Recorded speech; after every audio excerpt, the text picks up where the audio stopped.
Après nous être séparés d'eux, nous avons pris la mer et nous avons mis directement le cap sur l'île de Kos, puis le lendemain, nous avons continué sur Rhodé, de là, vers Patara. Pendant notre escale, nous avons trouvé un navire en partance pour la Phénicie, nous nous y sommes embarqués et nous avons pris le large.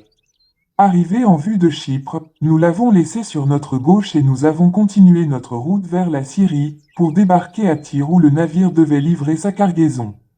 Il y avait là des disciples, après les avoir trouvés, nous sommes restés 7 jours avec eux. Or ceux-ci, poussés par l'Esprit, conseillaient à Paul de ne pas se rendre à Jérusalem.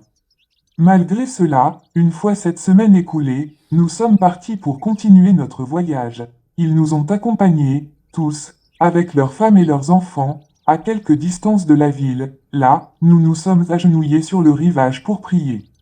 Puis, après avoir pris congé les uns des autres, nous sommes montés à bord du bateau, et les croyants s'en sont retournés chez eux. Nous avons terminé notre voyage par mer en allant de Tyr à Ptolémaïs. Dans cette ville, nous avons salué les frères et passé une journée avec eux. Dès le lendemain, nous sommes repartis par la route pour Césarée. Nous nous sommes rendus à la maison de Philippe, le prédicateur de l'Évangile. C'était l'un des 7 hommes que l'on avait élus à Jérusalem, et nous avons logé chez lui. Il avait 4 filles non mariées qui étaient prophétesses. Nous étions déjà là depuis plusieurs jours, lorsqu'arriva de Judée un prophète appelé Agabus. Il vint nous trouver, prit la ceinture de Paul et s'en servit pour s'attacher les pieds et les mains. Voici ce que déclare l'Esprit Saint, dit-il, l'homme à qui appartient cette ceinture sera attaché de cette manière par les Juifs à Jérusalem, puis ils le livreront entre les mains des non-Juifs. En entendant cette déclaration, nous avons supplié Paul, nous et les croyants de Césarée, de ne pas monter à Jérusalem. Mais il nous répondit, que faites-vous là? Voulez-vous me briser le cœur avec vos larmes? Je suis tout à fait prêt, moi, non seulement à aller en prison, mais même à mourir à Jérusalem pour le Seigneur Jésus. Comme nous n'arrivions pas à le faire changer d'avis, nous n'avons plus insisté et nous nous sommes contentés de dire, que la volonté du Seigneur soit faite. Après avoir passé ces quelques jours à Césarée, nous avons fait nos préparatifs et nous avons pris le chemin de Jérusalem. Quelques disciples de Césarée nous ont accompagnés et nous ont emmenés chez un certain Ménasson, originaire de Chypre, disciple depuis longtemps déjà, qui allait nous loger. À notre arrivée à Jérusalem, les frères nous accueillirent avec joie. Le lendemain, Paul se rendit avec nous chez Jacques, où tous les responsables de l'Église se rassemblèrent aussi. Après les avoir salués, Paul exposa en détail tout ce que Dieu avait accompli par son ministère parmi les non-juifs. En l'écoutant, ils louaient Dieu, puis ils dirent à Paul, « Vois-tu, frère, combien de milliers de Juifs sont devenus croyants, et tous sont très attachés à la loi de Moïse.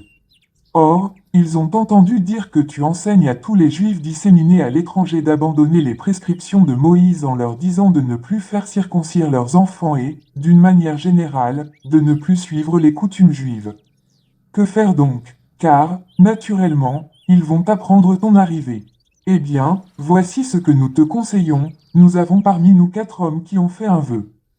Prends SLES avec toi, participe avec eux à la cérémonie de la purification, et pourvois à leurs dépenses pour qu'ils se fassent raser la tête, ainsi tout le monde saura que les bruits répandus sur ton compte n'ont aucun fondement, mais qu'au contraire, tu continues toi-même à observer les prescriptions de la loi.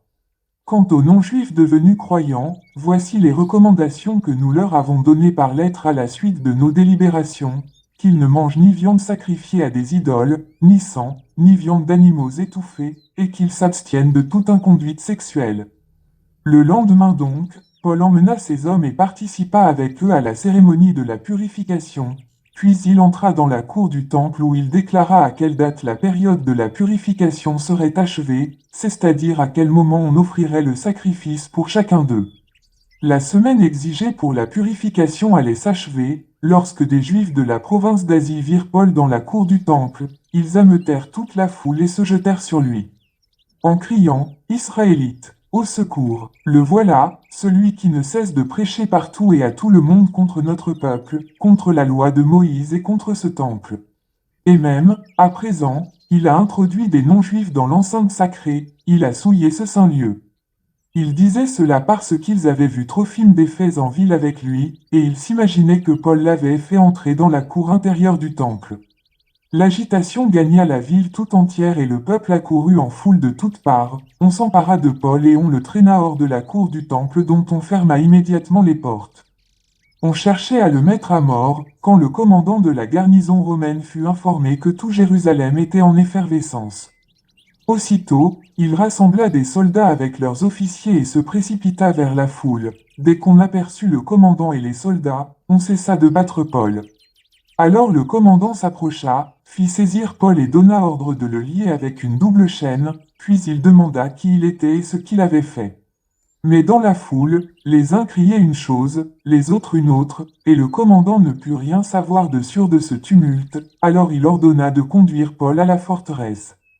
Quand Paul commença à gravir les marches de l'escalier, les soldats, devant la violence de la foule, se virent obligés de le porter à bras-les-corps.